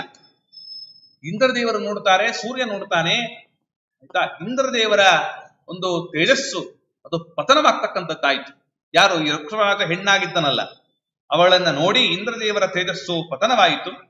ಎಲ್ಲಿ ಬಿತ್ತದು? ವಾಲದಲ್ಲಿ ಬಿತ್ತು. ವಾಲ ಅಂದ್ರೆ ತಲೆಯ ಭಾಗದ ಜುಟ್ಟು ಏನಿರುತ್ತೆ ಅಲ್ಲಿ ಹಿಂಭಾಗದಲ್ಲಿ ಬಿತ್ತು. ಅದೇ ವಾಲಿ ಆದ. ಯಾರು? ಇದಾಯ್ತು. ಸೂರ್ಯ, ಅವನ ವೀರ್ಯವೂ ಪತನವಾಯಿತು, ಕಂಠದಲ್ಲಿ ಬಿತ್ತು. ಗ್ರೀವ, ಸುಗ್ರೀವನಾದ. ವಾಲಿ ಸುಗ್ರೀವ. ಏನ್ ಮಾಡ್ಲಪ್ಪ, ಹೀಗಾಯ್ತು, ಮತ್ತೆ ಮಕ್ಕಳಾದರೂ ನಾನು ಹೆಣ್ಣಾಗಿ ಬಿಟ್ಟೆ ಹೇಗೆ? ಮತ್ತೆ ಬ್ರಹ್ಮದೇವರಲ್ಲಿ ಪ್ರಾರ್ಥನೆ ಮಾಡಿದಾಗ ಅವನು ವೃಕ್ಷರಾಜನಾಗಿ ಪರಿವರ್ತನೆ ಮಾಡಿದರು. ಆ ವೃಕ್ಷರಾಜನಿಗೆ ಏನ್ ಮಾಡಲಿ ನಾನು ಅಂದ. ಬ್ರಹ್ಮದೇವರಂತ ವಿಚಾರ ಮಾಡಬೇಡ, ಸೀದಾ ಬಾ ಅಲ್ಲಿಗೆ. ಇಲ್ಲಿಗೆ ಕಿಷ್ಕಿಂಧಾ ನಗರದಲ್ಲಿ ರಾಜನನ್ನಾಗಿ ಪಟ್ಟಾಭಿಷೇಕ ಮಾಡುತ್ತೇನೆ ಅಂತ ವಿಶ್ವಕರ್ಮನಿಂದ ಕಿಷ್ಕಿಂಧಾ ನಗರವನ್ನು ನಿರ್ಮಾಣ ಮಾಡಿಸಿ, ಏನು ಪಟ್ಟಣ ಅದು ಹಂಪೆಯ ಕ್ಷೇತ್ರ. ಸಾಕ್ಷಾತ್ ಬ್ರಹ್ಮದೇವರೇ ವಿಶ್ವಕರ್ಮನಿಗೆ ಆಜ್ಞೆ ಮಾಡಿ ನಿರ್ಮಾಣ ಮಾಡಿಸಿದ ಪಟ್ಟಣ ಹಂಪೆಯ ಪಟ್ಟಣ. ಅಲ್ಲಿ ವೃಕ್ಷರಾಜನಿಗೆ ಪಟ್ಟಾಭಿಷೇಕ ಮಾಡಿದರು. ಅವರ ಮಕ್ಕಳೇ ಇವರಿಬ್ರು, ವಾಲಿ ಸುಗ್ರೀವ. ಅದನ್ನು ಹೇಳ್ತಾ ಇದ್ದಾರೆ ಈಗ. ಅದೇ ಸಮಯಕ್ಕೆ ಇಲ್ಲೇನಾಯ್ತು? ಈ ಕಡೆ ದಶರಥನ ಮಗನಾಗಿ ರಾಮದೇವರು ಅವತಾರ ಮಾಡಿದರು. ಮತ್ತೆ ರಾಮದೇವರ ಸಂಚಾರ ಮಾರ್ಗವಾಗಿ ಈ ಕಡೆ ಬಂದ್ರಲ್ಲ, ಕಾಡಿಗೆ ಹೋಗ್ತೇನೆ ಅಂತ. ಕೈಕೇಯಿ ಪ್ರೀತಿ ಹೇತೋ ಅಂತ ರಾಯರು ಬರೀತಾರೆ. ಕೈಕೇಯಿಯ ಒಂದು ಪ್ರೀತಿಗೋಸ್ಕರವಾಗಿ ದಶರಥನ ಮಾತುಗಳನ್ನ ನಡೆಸ್ತಕ್ಕಂತಹವರಾಗಿ ರಾಮದೇವರು ಕಾಡಿಗೆ ಬಂದಿದ್ದಾರೆ. ಬಂದಾಗಲೇ ಇಲ್ಲಿ ಸುಗ್ರೀವನ ಸಖ್ಯ ಆಯಿತು. 4 ತಿಂಗಳ ಕಾಲ ಮಾಲ್ಯವಂತ ಪರ್ವತದಲ್ಲಿ ಚಾತುರ್ಮಾಸ್ಯ ವ್ರತವನ್ನ ಕೈಗೊಂಡರು ರಾಮಚಂದ್ರ ದೇವರು. ಅಂತಹ ಅದ್ಭುತ ಕ್ಷೇತ್ರ ಹಂಪೆ ಕ್ಷೇತ್ರ. ಇದನ್ನು ಮುಂದಕ್ಕೆ ವಿಜಯದಾಸರಂತಾರೆ, ಮನುಮಥ ಕೊಂಡ ವಸಿಷ್ಠ ಲೋಕಪಾವನೆ ಅಗಸ್ತ್ಯ ತೀರ್ಥ ಪಂಪಾಸಾಗರ. ಇಲ್ಲಿ ಏನೇನಿದೆ, ಎಷ್ಟೆಷ್ಟು ತೀರ್ಥಗಳಿದೆ ಅಂತ ವರ್ಣನೆ ಮಾಡುತ್ತಾರೆ. ಮನ್ಮಥನ ತೀರ್ಥ, ಆಯ್ತಾ, ಕೌಂಚನ ತೀರ್ಥ, ಲೋಕಪಾವನ ತೀರ್ಥ, ಅಗಸ್ತ್ಯ ತೀರ್ಥ, ಪಂಪಾ ತೀರ್ಥ, ಸೀತಾ ಋಣಮೋಚನ ತೀರ್ಥ, ಚಕ್ರತೀರ್ಥ, ಅದೆಲ್ಲ ಗೊತ್ತೇ ಇದೆ. ಚಕ್ರತೀರ್ಥ ಅಂತ ಗೊತ್ತೇ ಇದೆ. ಯಂತ್ರೋದ್ಧಾರಕ ಪ್ರಾಣದೇವರು ದಾಸರಾಜ ಸಾರ್ವಭೌಮರು ಅದ್ಭುತವಾದ ರೀತಿಯಲ್ಲಿ ಮಂತ್ರಶಕ್ತಿಗಳಿಂದ ಮಂತ್ರವನ್ನು ಜಪ ಮಾಡ್ತಾ ಒಳ್ಳೆ ಮುಖ್ಯ ಪ್ರಾಣದೇವರನ್ನ ಪ್ರತಿಷ್ಠೆ ಮಾಡಿದ ದಿವ್ಯವಾಗಿರ್ತಕ್ಕಂತಹ ಕ್ಷೇತ್ರ. ಇದೇ ವಿಜಯಪ್ರಭುಗಳು ಮಗಳಿಗೆ ಹೇಳಿ ಕಳಿಸ್ತಾರೆ, ಮಗನಿಗೆ, ಮಧ್ವಪತಿ ವಿಠಲದಾಸರಿಗೆ, ಕೂಸು ಹೋಗೋ ನೈವೇದ್ಯ ಮಾಡ್ಕೊಂಬಾರೋ ಅಂತ. ಯಾರು ಇವರು? ವಿಜಯದಾಸರ ಹಿಂದಿನ ಜನ್ಮ ಪುರಂದರದಾಸರು ಹೇಳ್ಕೊಡ್ತಾರೆ, ಮಧ್ವಪತಿ ವಿಠಲದಾಸರು ಅಂತ. ಹೋಗ್ಬಾರೋ ನೈವೇದ್ಯ ಮಾಡ್ಕೊಂಬಾ ಅಂತಂದ್ರೆ ಅಪ್ಪ ಸಣ್ಣ ಕೂಸು ಹೋಗಿದೆ, ಹನುಮಪ್ಪ ನೈವೇದ್ಯ ತಗೋ ಅಂತಂತು. ಯಂತ್ರೋದ್ಧಾರಕ ಪ್ರಾಣದೇವರು ವ್ಯಾಸರಾಜರು ಎಷ್ಟು ಜಾಗೃತ ಅಂತ ಹೇಳ್ತಾ ಇದ್ದೇನೆ. ಗುರುಪುರಂದರದಾಸರು ದಾಖಲೆ ಮಾಡ್ತಾರೆ ಇದನ್ನ. ಮುಖ್ಯ ಪ್ರಾಣದೇವರಿಗೆ ಎಲ್ಲೆಲ್ಲ ಬರಾವಲ್ಲ, ಅವನು ಒಳಗೆ ಕುತ್ಕೊಂಡಿದ್ದಾನೆ ಯಂತ್ರೋದ್ಧಾರಕ ಪ್ರಾಣದೇವರು. ಅಲ್ಲ ಸ್ವಾಮಿ, ನಮ್ಮಪ್ಪ ನೈವೇದ್ಯ ಮಾಡ್ಕೊಂಡು ಬಾ ಅಂತ ಹೇಳಿದ್ದಾನೆ, ನೀನ್ ನೋಡಿದ್ರೆ ಒಳಗೆ ಕುತ್ಕೊಂಡ್ಬಿಟ್ಟಿದ್ಯಾ, ಹೊರಗೆ ಬಂದು ಊಟ ಮಾಡ್ತಾ ಇಲ್ಲ. ನೀನು ಊಟ ಮಾಡದೇ ಇದ್ರೆ ನಮ್ಮಮ್ಮ ಹೊಡಿತಾಳಲ್ಲಿ, ನೈವೇದ್ಯ ಸರಿಯಾಗಿ ಮಾಡ್ಕೊಂಡ್ ಬಂದಿಲ್ಲ ಅಂತ. ಅದಕ್ಕೆ ದಯವಿಟ್ಟು ಅನುಗ್ರಹ ಮಾಡೋ, ಯಾಕೆ ಹಾಗೆ ಮಾಡ್ತೇಯೋ ಅಂತ ಪರಿಪರಿಯಾಗಿ ಪ್ರಾರ್ಥನೆಯನ್ನು ಮಾಡಿದಾಗ ಆ ಬಾಲಕನ ಒಂದು ಅನನ್ಯವಾದ ಪ್ರಾರ್ಥನೆಗೆ ಹೋಗೊಟ್ಟು, ಆಯ್ತಾ, ಆತನ ಒಂದು ಮುಗ್ಧತೆ, ಆತನ ಪ್ರೀತಿ, ಆತನ ಭಕ್ತಿಗೆ ಹೋಗೊಟ್ಟು ಪ್ರಾಣದೇವರು ಸಾಕ್ಷಾತ್ ಆ ಪ್ರತಿಮೆಯ ರೂಪದಿಂದ ಹೊರಗೆ ಬಂದು ಆತ ಇಟ್ಟ ನೈವೇದ್ಯವನ್ನು ಸ್ವೀಕಾರ ಮಾಡಿದ್ರಂತ. ಊಟ ಮಾಡಿ ಖಾಲಿ ಮಾಡಿಬಿಟ್ರದನ್ನು. ಆಯ್ತಲ್ಲ, ಪ್ರಾಣದೇವರು ನೈವೇದ್ಯ ಊಟ ಮಾಡಿದ್ರು ಅಂತ ಬಂದ ಮನೆಗೆ. ಇಲ್ಲೋ ನೈವೇದ್ಯ ಏನ್ ಮಾಡಿದೆ ಅವರಮ್ಮ. ಪ್ರಾಣದೇವರು ಬಂದರು, ನೈವೇದ್ಯ ಊಟ ಮಾಡಿದ್ರು ಅಂತ. ಪಾಪ ಮಧ್ವಪತಿ ವಿಠಲದಾಸರು, ಸುಳ್ಳು ಹೇಳ್ತೀಯ, ನೀನೇ ಊಟ ಮಾಡಿ ಪ್ರಾಣದೇವರು ತಿಂದಿದ್ದಾರೆ. ನೀನ್ ತಿಂದು ಕೋತಿ ಮೂತಿಗೆ, ಕೋತಿ ತಾನು ತಿಂದು ಮೇಕೆಗೆ ಒರೆಸ್ತು ಅಂತಾರಲ್ಲ, ಹಾಗೆ ನೀನದನ್ನ ಊಟ ಮಾಡಿ ಮುಖ್ಯ ಪ್ರಾಣದೇವರು ತಿಂದ್ರು ಅಂತ ಸುಳ್ಳು ಹೇಳ್ತೀಯ ನೀನು, ಹೇಳ್ಕೊಡ್ತೀನಿ ನನಗೆ. ಪುರಂದರದಾಸರು ನೋಡೋಣ, ವಿಚಾರ ಮಾಡೋಣ ಅಂತ ಪುರಂದರದಾಸರು ಹಿಂದೆ ಕರ್ಕೊಂಡು ಹೋಗಿದ್ದಾರೆ. ಏನಾಯ್ತು ನೋಡ್ಕೊಂಡ್ ಬರೋಣ ಅಂತ. ನೈವೇದ್ಯ ಬಂದು ತಗೊಂಬಪ್ಪ ಮತ್ತೆ ನೋಡೋಣ, ಮುಖ್ಯ ಪ್ರಾಣದೇವರು ಯಾವ ರೀತಿಯಲ್ಲಿ ಸ್ವೀಕಾರ ಮಾಡ್ತಾರೆ ನೋಡೋಣ ಅಂತ ಕರ್ಕೊಂಡು ಹೋದ್ರು. ಹೋದವರೇನೆ ಮಧ್ವಪತಿ ವಿಠಲ, ಪ್ರಾಣದೇವರೇ ನೈವೇದ್ಯ ಸ್ವೀಕಾರ ಮಾಡಿ ಬಂದಿದ್ದೆ, ನಾವಪ್ಪ ಕರ್ಕೊಂಡ್ ಬಂದಿನಪ್ಪ, ನಾವಪ್ಪನ ಒಂದು ಸಾಕ್ಷಿಯಾಗಿ ದಯವಿಟ್ಟು ಬಂದು ನೈವೇದ್ಯವನ್ನ ಸ್ವೀಕಾರ ಮಾಡಿ ಅಂದ್ರೆ ಆ ಪ್ರಾಣದೇವರಿಲ್ಲ, ಏನಿಲ್ಲ, ಒಳ ಕುತ್ಕೊಂಡ್ಬಿಟ್ಟಿದ್ದಾನೆ ಆನಂದವಾಗಿ. ಆಗ ಬಹಳ ಬೇಜಾರಾಯ್ತು.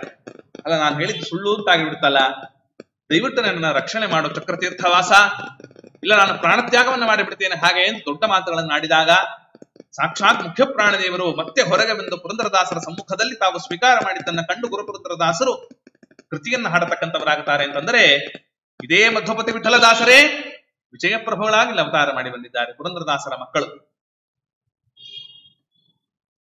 ಅದು ಹಂಪೆಯ ಕ್ಷೇತ್ರ ಹಲವಾರು ಇತಿಹಾಸಗಳ ಒಂದು ಮೂಲಸ್ಥಾನ. ಮೋಹನದಾಸರು ಸಿಕ್ಕಿದ್ದು ಅಲ್ಲೇ. ವಿಜಯಪ್ರಭುಗಳು ಪುರಂದರದಾಸರ ಆರಾಧನೆಯನ್ನು ಮಾಡುವಾಗ ಆ ಚಕ್ರತೀರ್ಥದ ದಾರಿಯಲ್ಲಿ ಎಲೆಗೆನ್ನು ಹಾಕಿದಾಗ ಊಟವನ್ನ ಬಡಿಸುವಾಗ ತೀರ್ಥವನ್ನ ಸ್ವೀಕಾರ ಮಾಡುವ ಕಾಲದಲ್ಲಿ ಕುಳಿತುಕೊಂಡಿದ್ದಲ್ಲ ಆ ತಾಯಿ, ಮೋಹನ ನನಗೆ ದತ್ತಾಗಿ ಕೊಡು ಅಂತ ಕೇಳಿಕೊಂಡ್ರಲ್ಲ, ಅದು ಕೂಡ ಅದೇ ಹಂಪೆಯ ಯಂತ್ರೋದ್ಧಾರಕ ಕ್ಷೇತ್ರವೇ. ಮೋಹನದಾಸರಿಗೆ ಮೋಹನ ವಿಠಲ ಅಂತ ಅಂಕಿತವನ್ನ ಕೊಟ್ಟರಲ್ಲ ವಿಜಯಪ್ರಭುಗಳು, ಅದು ಕೂಡ ನವವೃಂದಾವನ ಗಡ್ಡೆಯ ವ್ಯಾಸರಾಜ ಗುರು ಸಾರ್ವಭೌಮರ ವೃಂದಾವನದ ಹಿಂಭಾಗದಲ್ಲಿ ಏನೇ ಅಂತ ಮೋಹನದಾಸರು ದಾಖಲೆ ಮಾಡ್ತಾರೆ. ಎಲ್ಲ ಹಂಪೆ ಹೇಳ್ತೀನಲ್ಲ, 1-2 ಅಲ್ಲ, ಅದು ಇತಿಹಾಸಗಳ ಆಕರ, ಅದು ವೈಷ್ಣವರ ತಪೋಭೂಮಿ, ಅದು ಹಂಪೆ ಕ್ಷೇತ್ರ. ಅದಕ್ಕಂತಾರಿಲ್ಲಿ ಅಷ್ಟು ತೀರ್ಥಗಳಲ್ಲಿದೆ. ಋಣಮೋಚನ ತೀರ್ಥ, ಕೊಳವದು ಸುದರ್ಶನ ತೀರ್ಥ, ಕೋಟಿ ಕಪಿಲ ತೀರ್ಥ, ಮಾರ್ಕಾಂಡೇಯ ಮುನಿತೀರ್ಥ, ನಾನಾ ತೀರ್ಥಗಳು ಇಲ್ಲಿ ಉಂಟು. ನಾವೇನೋ ಸುಮ್ಮನೆ ಬೆಳಿಗ್ಗೆ ಹೋಗ್ತೇವೆ, ವಿರೂಪಾಕ್ಷನ ದರ್ಶನ ಮಾಡಿಕೊಳ್ತೇವೆ, ಸಾಧ್ಯ ಆದ್ರೆ ಯಂತ್ರೋದ್ಧಾರಕ ಪ್ರಾಣದೇವರ ನೋಡ್ಕೊಂಡು ಬಂದ್ಬಿಡ್ತೀವಿ ಅಷ್ಟೇ. ಹಂಪೆಯನ್ನು ನೋಡಕ್ 1 ದಿನ ಸಾಲಲ್ಲರಿ. ನಾನು ಹೇಳಿದನಲ್ಲಿ ಈಗಾಗಲೇ 1 ಕೋಟಿ ಲಿಂಗಗಳು ಉದ್ಭವವಾದ ಜಾಗ ಇದೆ ಅಲ್ಲಿ. ರುದ್ರದೇವರ ಲಿಂಗಗಳು, ಪುಟ ಲಿಂಗಗಳು. ಪುಟ್ಟ ಕ್ಷೇತ್ರ. ಅನುಮಾನವಿಡಿ ಸಾಧನ ಮಾನವರೆಲ್ಲ ಮನಶುಚಿಯಾಗಿ ನಾನು ನೀನೆಂಬ ಮಾತನ್ನು ಪೇಳಲಾಗದು ಅಂತ ಈ ಪ್ರಕಾರ ಆ ಮಾಯಾವಾದ ಮತವನ್ನು ಕೂಡ ಖಂಡನೆ ಮಾಡತಕ್ಕಂಥವರಾಗುತ್ತಾರೆ ಮುಂದೆ. ಯಾಕೆಂದ್ರೆ ಹರಿ ಮತ್ತು ಹರರು ಇಬ್ಬರು ಬೇರೆ ಬೇರೆ ಅಂತನ್ನುವುದನ್ನ ಸಿದ್ಧ ಮಾಡತಕ್ಕಂಥವರಾದರು. ನರನೊಂದು ಸಾರಿ ಯಹಪರದಲ್ಲಿ ಹರಿಗೆ ಕಿಂಕರನೆನಿಸಿಕೊಂಡವ ಹರಿದು ಇಲ್ಲಿಗೆ ಬಂದು ಗಿರಿಸುತರಮಣನ ದರ್ಶನ ಮಾಡಿ ಕರ್ಣಶುದ್ಧಿಯಲ್ಲಿ ಸ್ತೋತ್ರವಗೈದು ಮತಿಯಲ್ಲಿ ವರ ಪಂಪಾಕ್ಷೇತ್ರದ ಅರಸು ಗುಲಗುಂಜಿಧರ ಮಾಧವಂಗೆ ನೀರೆರೆದು ಸಮರ್ಪಿಸೆ ಕೊರತೆಯಾಗದಂತೆ ಪರಿಪೂರ್ಣವ ಮಾಡಿ ಪುರವನು ಯಾತ್ರೆಗೆ ಆಚರಿಸಿದ ಮಾನವನ ಹರನು ಪರಮತಾರಕ ಗುರುವೆಂಬುದು ಸಿದ್ಧ ಅರಿತವಂಗೆ ಮನಸ್ಥಿರವಾಗಿ ನಿಲ್ಲಿಸುವ. ನರ ಮನುಷ್ಯಾಂತ ಜನ್ಮವನ್ನು ಸ್ವೀಕಾರ ಮಾಡಿದವನು ಒಮ್ಮೆಯಾದರೂ ಹಂಪೆಯ ಕ್ಷೇತ್ರಕ್ಕೆ ಯಾತ್ರೆಯನ್ನು ಮಾಡತಕ್ಕಂಥವನಾಗಿ ಭಗವಂತನ ಕಿಂಕರನಾಗಿರ್ತಕ್ಕಂತಹ ಪಂಪಾರಣನಾದ ಆ ರುದ್ರದೇವರನ್ನ ಗುಲಗುಂಜಿ ಮಾಧವನನ್ನ ಮನಃಪೂರ್ವಕವಾಗಿ ಸ್ತೋತ್ರ ಮಾಡಿ ಅಭಿಷೇಕವನ್ನು ಮಾಡಿ ಪ್ರಾರ್ಥನೆ ಮಾಡಿದರೆ ಖಂಡಿತವಾಗಲೂ ಕೂಡ ಭಗವಂತವನನ್ನ ಜನ್ಮ ಜನ್ಮಕ್ಕೂ ಅನುಗ್ರಹವನ್ನು ಮಾಡ್ತಾನೆ ಅಂತ ಹೇಳ್ತಾ ಕೊನೆಯ ಒಂದು ಮಾತು ಹೇಳ್ತಾರೆ. ಈ ಕ್ಷೇತ್ರ ಎಂಥದ್ದು? ಧರೆಯೊಳಗಿದು ಭಾಸ್ಕರ ಕ್ಷೇತ್ರವೆನಿಸುವುದು. ಬಿಸಿಲು, ಭಯಂಕರ ಬಿಸಿಲು, ಸೂರ್ಯ ಮೇಲೆ ಇರ್ತಾನೆ, ಯಾವಾಗಲೂ ನೋಡ ಮೇಲೆ ಇರ್ತಾನೆ, ಬಿಸಿಲು. ಯಾಕೆ? ಸೂರ್ಯನ ಕ್ಷೇತ್ರ ಅದು, ಭಾಸ್ಕರ ಕ್ಷೇತ್ರ ಎಂದು ಕರೆಸಿಕೊಳ್ಳುವುದು. ಸುರರು ಇಲ್ಲಿಪ್ಪರು ವಾಸರ ಒಂದು ಪಿಡದಲೆ. ಎಲ್ಲಾ ದೇವತೆಗಳು ಒಂದು ರೂಪದಿಂದ ಹಂಪೆಯ ಕ್ಷೇತ್ರದಲ್ಲಿ ಇದ್ದಾರೆ. ಆದ್ದರಿಂದ ಪರಮ ಪುರುಷ ನಮ್ಮ ವಿಜಯ ವಿಠಲ ಹರಿಯ ಸ್ಮರಣೆ ಮಾಡುತ್ತಾ ಈ ಕ್ಷೇತ್ರ ಮಹಿಮೆಯ ತಿಳಿಯುವುದು ಅಂತ ಹೇಳ್ತಾ ಕೊನೆಯ ನುಡಿಯಲ್ಲಿ ಒಂದು ಜೊತೆಯಲ್ಲಿ ಅದನ್ನು ಪರಿಸಮಾಪ್ತಿಗೊಳಿಸ್ತಾ ಇದ್ದಾರೆ. ಏನಂತ? ಜನುಮದೊಳಗೆ, ಇನ್ನು ಲೈಫ್ ಟೈಮ್ ಅಂತಾರಲ್ಲ, ಜನುಮದೊಳಗೆ ಒಮ್ಮೆಯಾದರೂ ಪಂಪಾಕ್ಷೇತ್ರದ ಯಾತ್ರೆ ಮನಮೆಚ್ಚಿ ಚರಿಸಲು ವಿಜಯ ವಿಠಲ ಒಲಿದ. ಜನ್ಮದೊಳಗೆ ಒಮ್ಮೆಯಾದರೂ ಪಂಪಾಕ್ಷೇತ್ರವನ್ನು ಕುರಿತು ಸಂಚಾರ ಮಾಡತಕ್ಕಂಥವರಾದರೆ, ಚರಿಸಿದರೆ ಮನಮೆಚ್ಚಿ ವಿಜಯ ವಿಠಲನ ಮಗ ಒಲಿದು ಅನುಗ್ರಹವನ್ನ ಮಾಡ್ತಾನೆ ಅಂತ ಹೇಳ್ತಾರೆ. ಇದೇ ನಮ್ಮ ಗುಲಗುಂಜಿ ಮಾಧವನ ಬಗ್ಗೆಯೂ ಕೂಡ ಜಗನ್ನಾಥದಾಸರು ಒಂದು ಸ್ತೋತ್ರ ಮಾಡಿದ್ದಾರೆ. ಬಿಡುಗು ತೋರ್ ತಲೆದಲಕೋ ಮಾಧವರಾಯ ಉಡುರಾಜ ಮೌಳಿ ವಿನುತ. ಉಡುರಾಜ ಮೌಳಿ ವಿನುತ. ಉಡು ಅಂದ್ರೆ ನಕ್ಷತ್ರಗಳು, ನಕ್ಷತ್ರಗಳಿಗೆ ರಾಜ ಯಾರು? ಚಂದ್ರ. ಆಯ್ತಾ? ಉಡುರಾಜ ಮೌಳಿ, ಆ ಚಂದ್ರನನ್ನೇ ಶಿರಸ್ಸಿನಲ್ಲಿ ಧಾರಣೆ ಮಾಡಿದವನು ಚಂದ್ರ ಮೌಳಿ ಯಾರು? ರುದ್ರದೇವರು. ಅವನಿಂದ ವಿನುತ ಸ್ತುತ್ಯನಾಗಿರತಕ್ಕಂತಹ ಮಾಧವನೇ. ಕುಂಜರ ವರದ, ಆನೆಗೆ ವರವನ್ನು ಕೊಟ್ಟಿರತಕ್ಕಂತಹ, ಅಲ್ಲೇ ಗುಲಗುಂಜಿಗೆ ಪಡೆದಿರತಕ್ಕಂತಹ ಮೋಕ್ಷವನ್ನ ಕೊಡತಕ್ಕಂತಹ ಜಗನ್ನಾಥ ವಿಠಲನೇ, ಇಲ್ಲಿ ವಾಸ ಮಾಡ್ತಾ ಇದ್ದೀಯಪ್ಪ ನೀನು ಅಂತ ಸ್ತೋತ್ರ ಮಾಡಿದ್ದಾರೆ. ಇಂತಹ ಕ್ಷೇತ್ರದ ಬಗ್ಗೆ, ಆ ವಿರೂಪಾಕ್ಷನ ಬಗ್ಗೆ ವಾದಿರಾಜರು ಹೇಳ್ತಾರೆ. ಎಂಥವನು ವಿರೂಪಾಕ್ಷ? ಪಂಪಾಧ್ಯಕ್ಷೋ ವಿರೂಪಾಕ್ಷ. ಇಡೀ ಪಂಪಾ ಕ್ಷೇತ್ರಕ್ಕೆ ಪ್ರೆಸಿಡೆಂಟ್, ಅಧ್ಯಕ್ಷ. ಪಂಪಾಧ್ಯಕ್ಷೋ ವಿರೂಪಾಕ್ಷ ಸಂಪದೇ ಸ್ಯಾತ್ ಸತಾಂ ಸದಾ. ಅವನು ಎಂಥವನಪ್ಪ ಅಂತಂದ್ರೆ ಯಾವಾಗಲೂ ಸತಾಂ ಸಜ್ಜನರಿಗೆ ಸಂಪತ್ತನ್ನು ಕೊಡ್ತಕ್ಕಂಥವನು. ಸಂಪದೇ ಸ್ಯಾತ್. ಎಂಥ ಸಂಪತ್ತು? ಜ್ಞಾನ ಭಕ್ತಿ ವೈರಾಗ್ಯಗಳೆಂಬ ಸಂಪತ್ತನ್ನು ಕೊಡ್ತಕ್ಕಂಥವನು ನಮ್ಮ ರುದ್ರದೇವರು. ಪಂಪಾಧ್ಯಕ್ಷೋ ವಿರೂಪಾಕ್ಷ ಸಂಪದೇ ಸ್ಯಾತ್ ಸತಾಂ ಸದಾ. ಯೋ ಯಹ ಅಂತರ್ಥ. ಹೇಮಗಿರಿ ಸೀಮಾಯಾಂ. ಹೇಮಗಿರಿ ಸೀಮೆದು ಹೇಮಕೂಟ ಪರ್ವತ ಅಂತ ಕರೀತಾರಲ್ಲಿ. ಅಲ್ಲಿ ಹೋದ ತೋರಿಸ್ತಾರಲ್ಲ, ಮಾಲ್ಯವಂತ ಪರ್ವತ, ಹೇಮಕೂಟ ಪರ್ವತ ಅಂತೆಲ್ಲ ತೋರಿಸ್ತಾರೆ. ಯೋ ಹೇಮಗಿರಿ ಸೀಮಾಯಾಂ ರಾಜತೆ ರಾಜಶೇಖರ. ಹೇಮಗಿರಿ ಎನ್ನುವ ಸೀಮೆಗೆ ಪ್ರಕಾಶಮಾನ ಬೆಳಗತಕ್ಕಂಥವನು ಯಾರು? ರಾಜಶೇಖರ. ಚಂದ್ರನನ್ನೇ ತಾನು ತಲೆಯಲ್ಲಿ ಇಟ್ಟುಕೊಂಡಿರತಕ್ಕಂಥ ರಾಜಶೇಖರ ಅಂತ ಕರೆಸಿಕೊಳ್ಳುವ ನಮ್ಮ ಸ್ವಾಮಿ ರುದ್ರದೇವರು ಅಲ್ಲಿ ಕೊಂಗೊಳಿಸ್ತಕ್ಕಂಥವರಾಗಿದ್ದಾರೆ ಅಂತ ಹೇಳಿದರು.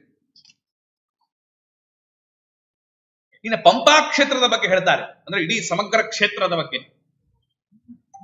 ರಾಜರದ್ದೊಂದು ಚಮತ್ಕಾರ. ನೀವು ಒಂದು ಪೆನ್ನು ಪೇಪರ್ ತೆಗೆದುಕೊಂಡು ಒಂದು ಹಾಳೆ ಮೇಲೆ ಪಂಪಾ ಅಂತ ಬರೀರಿ. ಪಂಪಾ ಅಂತ ಬರೀರಿ. ಏನು ಬಂತೀಗ ನಿಮಗೆ? ಪ ಬಂತು, ಅನುಸ್ವಾರ ಅಂ ಅಂ ಪಾ. ಈಗ ಅದು ನಮ್ಮಲ್ಲಿ ಏನು ಅಂತಂದ್ರೆ ಅನುಸ್ವಾರದಿಂದ ಸಹಿತವಾಗಿರತಕ್ಕಂಥ ವ್ಯಂಜನಾಕ್ಷರ ಒಂದೇ ಅಂತ ಸ್ವೀಕಾರ ಮಾಡೋದು. ಈಗ ಪಂ ಪಾ ಆಯ್ತಾ? ಈಗ 2 ಅಕ್ಷರ ಆಯ್ತು. ಪಂ ಪಾ. ಉಲ್ಟಾ ಮಾಡಿ, ಪಾ ಪಂ ಪಾ ಪಂ ಪಾಪಂ ಅಂದ್ರೆ ಅರ್ಥ ಅಲ್ಲಿಗೆ ಪಂಪಾ ಅಂತ ನಮ್ಮ ಬಾಯಲ್ಲಿ ಬಂದ್ರೆ ನಮ್ಮ ಪಾಪಗಳು ಉಲ್ಟಾ ಆಗತ್ತೆ ಅಂತ ಅರ್ಥ. ಅನ್ನವಾದರಾಜರು ಹೇಳ್ತಾರೆ. ಪಂಪಾ ಅಧ್ಯಕ್ಷೋ ಎಂಥವನು? ಪಂಪಾ ಸಂಪತ್ಕರಿ ಸೇಯಂ ಕಿಂ ಪಾಪಂ ಹರೇಂದ್ರಣ. ಪಂಪಾ ಅಂತ ಅನ್ನತಕ್ಕಂತಹ ಕ್ಷೇತ್ರ ಅದು ಸಂಪತ್ಕರಿ ಅಲ್ಲ ಅಂತ ಯಾರು ಹೇಳಿದ್ರಪ್ಪ? ಸಂಪತ್ಕರಿ ಅದು, ಬೇಕಾದ್ದನ್ನು ಕೊಡ್ತದೆ. ಹೇಗೆ ಹೇಳ್ತೀರ್ರಿ ಅಂತಂದ್ರೆ, ಯಾಕೆ ಅಂತಂದ್ರೆ ಕಿಂ ಪಾಪಂನ ಹರೇ ನೃಣ, ಮನುಷ್ಯರ ಯಾವ ಪಾಪಗಳನ್ನು ತಾನೇ ಅದು ಕಳೆಯುವುದಿಲ್ಲ. ಯಾಕೆ ಗೊತ್ತಾ? ಯಾ ಅಧೋಮುಖಿ ಕರೋತಿ ಏತನ್ ನಾಮೋಚ್ಚಾರಣ ಮಾತ್ರತಃ. ಇದನ್ನ ಹೆಸರು ಹೇಳಿದ್ರೆ ಸಾಕು, ಪಂಪ ಪಂಪ ಪಂಪ ಪಂಪ ಅಂತ ಹೆಸರು ಹೇಳ್ತಾ ಇದ್ರೆ ಪಾಪಂ ಪಾಪಂ, ನಮ್ಮ ಪಾಪಗಳೆಲ್ಲವೂ ಕೂಡ ಉಲ್ಟಾ ಉಲ್ಟಾ ಉಲ್ಟಾ ಉಲ್ಟಾ ಆಗ್ತಾ ಹೋಗುತ್ತೆ. ಇನ್ನು ಎಷ್ಟು ಸರಿ ಪಂಪ ಅಂತೀಯೋ ಅಷ್ಟು ಸರಿ ನಿನ್ ಪಾಪ ಉಲ್ಟಾ ಆಗತ್ತೆ. ಯೋ ಅಧೋಮುಖರಿ ಕರೋತಿ ಇದನ್ನ ನಾಮೋಚ್ಚಾರಣ ಮಾತ್ರತಃ ಅಂತ ವಾದಿರಾಜ ಗುರು ಸಾರ್ವಭೌಮರು ಅದ್ಭುತವಾದ ರೀತಿಯಲ್ಲಿ ಸ್ತೋತ್ರವನ್ನ ಮಾಡತಕ್ಕಂಥವರಾಗಿದ್ದಾರೆ. ಇಂತಹ ಒಂದು ಪಂಪಾ ಕ್ಷೇತ್ರದಲ್ಲಿ ಮತ್ತೆ ರುದ್ರದೇವರ ವರ್ಣನೆ ಆಯಿತು, ಹಂಪೆಗೆ ಸಮಗ್ರವಾಗಿರತಕ್ಕಂತಹ ಪರಿಸರದ ವರ್ಣನೆ ಆಯಿತು. ಕೃಷ್ಣದೇವರಾಯ ಅಲ್ಲಿಯೇ ಆಳಿ, ಆತ ಸಾಮಾನ್ಯ ವ್ಯಕ್ತಿ ಅಲ್ಲ, ಆತ ಇದನ್ನು ತಿಳ್ಕೊಂಬಿಡಿ. ಮತ್ತೀಗ ಕೃಷ್ಣದೇವರಾಯ ಯಾರೋ ಸಾಮಾನ್ಯ ರಾಜರುಗಳಂತೆ ಅವನು ಒಬ್ಬ ರಾಜ ಅಲ್ಲ, ಸಾಮಾನ್ಯನಾದವನಲ್ಲ. ಯಾಕೆ ಅಂದ್ರೆ ಎಂಥವರಿದ್ರು ಆತನಾಗ ಅನುಗ್ರಹ ಮಾಡಿದವರು. ನಿತ್ಯದಲ್ಲಿ ಶಾಸನ ಹೇಳುತ್ತೆ, ಇನ್ಸ್ಕ್ರಿಪ್ಷನ್ ಶಾಸನದಲ್ಲಿ ಬರೆಸ್ತಾನೆ, ನಿತ್ಯದಲ್ಲಿಯೂ ವ್ಯಾಸರಾಜ ಗುರು ಸಾರ್ವಭೌಮರು ನನಗೆ ಉಪದೇಶವನ್ನ ಮಾಡ್ತಾ ಇದ್ರು ಅಂತ. ಬ್ರಹ್ಮಣ್ಯ ತೀರ್ಥರ ಕರಕಮಲ ಸಂಜಾತರಾದ ವ್ಯಾಸರಾಜ ಗುರುಗಳು ನನಗೆ ರಾಜಗುರುಗಳು, ವ್ಯಾಸರಾಜರ ಶಿಷ್ಯರು ಬ್ರಹ್ಮಣ್ಯ ತೀರ್ಥರ ಶಿಷ್ಯರು ನನಗೆ ರಾಜಗುರುಗಳು ಅಂತ ಕೃಷ್ಣದೇವರಾಗ ದಾಖಲೆ ಮಾಡಿಸ್ತಾನೆ ಶಾಸನದಲ್ಲಿ. ವ್ಯಾಸರಾಜರ ಆಶ್ರಮ ಶಿಷ್ಯರಾಗಿರ್ತಕ್ಕಂತಹ ಶ್ರೀನಿವಾಸ ತೀರ್ಥರು, ರಾಮತೀರ್ಥರು, ಮುಂದೆ ನವವೃಂದಾವನ ಗಡ್ಡೆಯ ವರ್ಣನೆ ಬರ್ತದೆ. ಅಂತಹವರೆಲ್ಲ ಇವತ್ತು ಯಾವ ವ್ಯಾಸರಾಜ ಗುರು ಸಾರ್ವಭೌಮರೇನಿದ್ದಾರೆ ಅವರ ಶಿಷ್ಯರು ಪ್ರಶಿಷ್ಯರು ಎಲ್ಲರೂ ಕೃಷ್ಣದೇವರಾಯನ ಕಾಲದಲ್ಲಿ, ಆತನ ನಂತರದ ಕಾಲದಲ್ಲಿ ವಿಜಯನಗರಕ್ಕೆ ಅಭಯ ಸಂರಕ್ಷಣೆಯನ್ನ ಕೊಟ್ಟು ಆತನಿಗೆ ಅನುಗ್ರಹವನ್ನು ಮಾಡಿರತಕ್ಕಂಥವರಾಗಿದ್ದಾರೆ. ವಾದಿರಾಜರು ಬಂದು ಹೋಗಿದ್ದಾರೆ ವಿಜಯನಗರ ಸಾಮ್ರಾಜ್ಯಕ್ಕೆ. ಶ್ರೀಪಾದರಾಜರು ಆತನ ಹಿಂದಿನ ತಲೆಮಾರಿನ ಸಂತತಿಗೆ ಅನುಗ್ರಹವನ್ನು ಮಾಡಿದ್ದಾರೆ. 24 ಜನ ಯತಿಗಳು, ಒಬ್ರು ಇಬ್ರು ಅಲ್ಲ, ವ್ಯಾಸರಾಜರ ಶಿಷ್ಯರು, ಕೇಶವ ತೀರ್ಥರು, ನಾರಾಯಣ ತೀರ್ಥರು, ಮಾಧವ ತೀರ್ಥರು, ಗೋವಿಂದ ತೀರ್ಥರು, ಈ ಎಲ್ಲ ಯತಿಗಳಿಗೂ ಕೂಡ ಅನುಗ್ರಹವನ್ನ ಮಾಡಿದವರು ಅಲ್ಲ, ಅಲ್ಲೆಲ್ಲ ವಾಸ ಮಾಡಿಕೊಂಡು ಇದ್ದವರು ಅಂತ ನಾವು ಕೇಳತಕ್ಕಂಥವರಾಗುತ್ತೇವೆ. ಇನ್ನ ಸ್ವಲ್ಪ ಸಮಯದ ವ್ಯತ್ಯಾಸ ಆದಿದ್ದರಿಂದ ಸ್ವಲ್ಪ ಲೇಟ್ ಆಯ್ತಷ್ಟೇ ಬಂದವರು. ಮತ್ತೆ ನಾಳೆ ಅದನ್ನ ಮುಂದುವರೆಸಿಕೊಂಡು ನೋಡೋಣ. ಇನ್ನೂ ಆ ಹಂಪೆಯ ಕ್ಷೇತ್ರದ ಬಗ್ಗೆ ಮುಂದುವರೆಸಿಕೊಂಡು, ಅಲ್ಲಿ ಪಂಪಾಂಬಿಕೆ ಅಂತಿದ್ದಾಳೆ ದುರ್ಗಾದೇವಿ. ಬಹಳ ಸುಂದರವಾಗಿ ವರ್ಣನೆ ಮಾಡ್ತಾರೆ ವಾದಿರಾಜರು. ಮಾಲಾಭಿ ಸಮಲಂಕೃತ ಅತಿ ವಿಮಲ ಲೋಲೋಲ್ಲ ಸಲ್ಲೋಚನ ಶೂಲೇನ ತ್ರಿದಲೇನ ದೈತ್ಯ ಕಲನೆ ಕಾಲಾಗಿತೇನ ದ್ವಿಷಃ ಅಂತ ಆ ಅಮ್ಮನ ವರ್ಣನೆ ಮಾಡ್ತಾರೆ.